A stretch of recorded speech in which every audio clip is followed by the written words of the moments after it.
They had long hours and sore backs and bad knees to get that Social Security. And if Ron Johnson does not understand that, if he understands giving tax breaks for private planes more than he understands making sure that seniors who've worked all their lives are able to retire with dignity and respect, he's not the person who's thinking about you and knows you and sees you, and he should not be your senator from Wisconsin.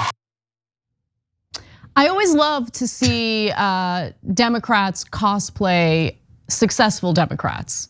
You know, campaign Obama. It's very different from President Obama, who actually advocated to cut Social Security, Medicare, and Medicaid. I'll get to those details in just a moment. But just to give you the context of where that fiery speech happened, Obama was in Milwaukee rallying for Mandela Barnes, who is running for a Senate seat in Wisconsin. Mandela Barnes, of course, is challenging the Republican incumbent, Ron Johnson, who is on the record as a politician who, of course, wants to cut incredibly important programs like Social Security, Medicare, and Medicaid.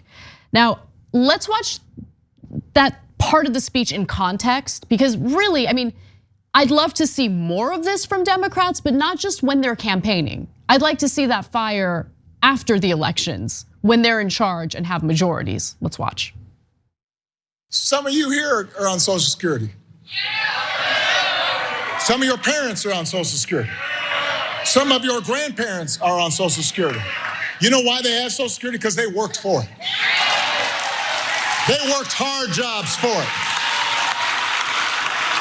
They have chapped hands for it. They had long hours and sore backs and bad knees to get that Social Security. And if Ron Johnson does not understand that, if he understands giving tax breaks for private planes more than he understands making sure that seniors who've worked all their lives are able to retire with dignity and respect, he's not the person who's thinking about you and knows you and sees you, and he should not be your senator from Wisconsin.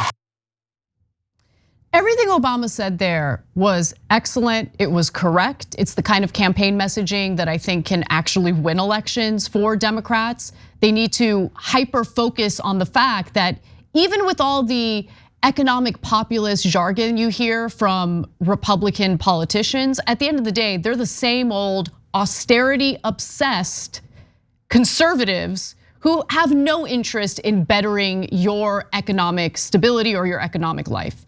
But at the same time, again, this is not a message that Democrats do a good job in driving home.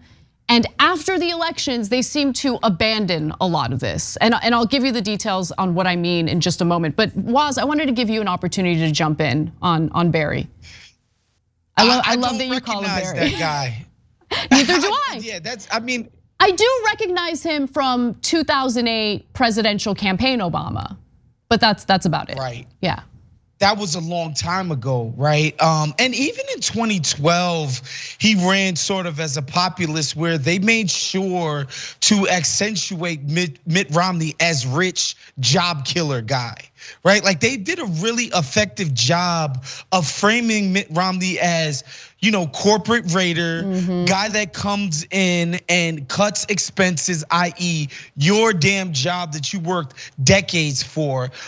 Like even in 2012, he ran as a populist candidate. But yeah, as soon as he got into office, all of that stuff went in the trash. And you read his book and all he does is make excuses as to why he couldn't use his power to do all of this stuff.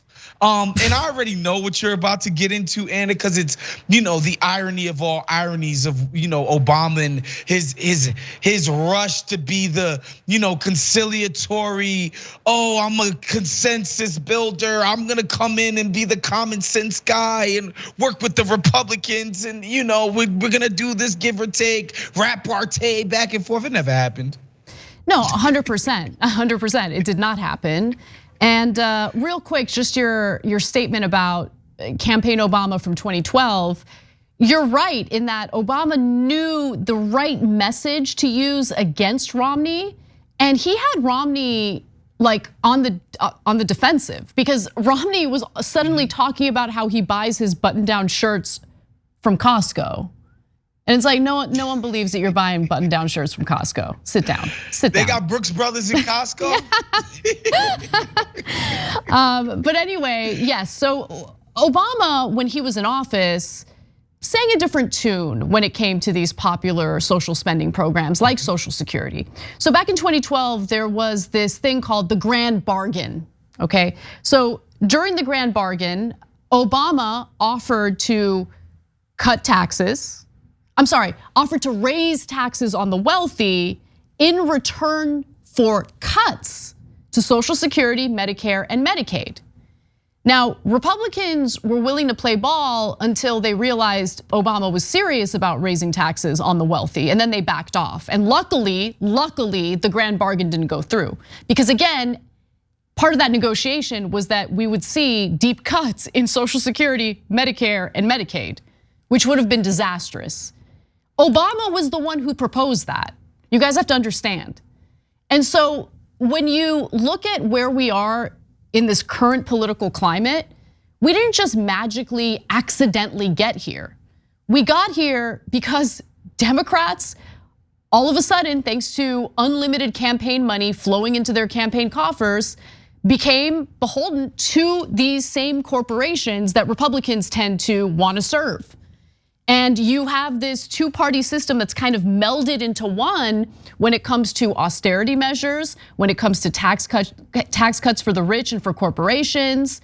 And voters, understandably, were furious because when you see campaign Obama telling you all these wonderful things, when you see campaign Democratic politicians tell you how they're gonna protect social spending, how they're gonna benefit or better your life, economically speaking, and then they don't deliver, in fact, do the exact opposite, people get angry, and they should get angry. Voters don't like to be hoodwinked, they don't like to be lied to. So look, I just wanna be fair and give accurate analysis because while on its face, this video is great and I wanna celebrate it, like words are cheap. I wanna see actual action that like bolsters these social spending programs, protects these social spending programs. Don't go out there and give a fiery speech when you know full well back in 2011, you're the one who proposed that grand bargain that would have cut Social Security, Medicare, and Medicaid.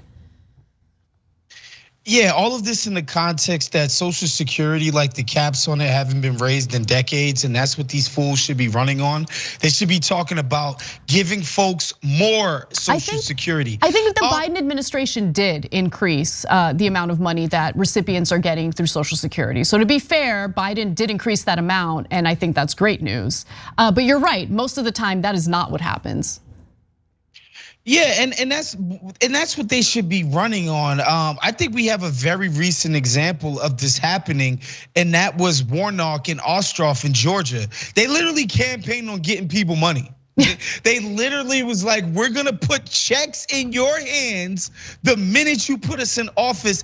And on the wave of those promises, they won. They turned, listen, man, people gotta realize how red of a state Georgia used to be. Of course, a lot of the demographics have changed and all of that, but like this is a deeply conservative state that these fools have managed to turn purple. And the last time they were in a dogfight, they promised to put stuff in people's hands.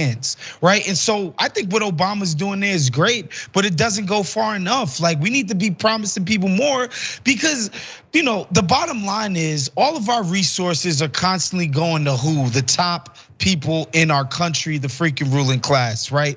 We see that, CEO payouts, the bonuses, the people that accrue most of the profits, most of the benefits from skyrocketing profits are not the workers who produce them. It's the fat cats in the corner offices.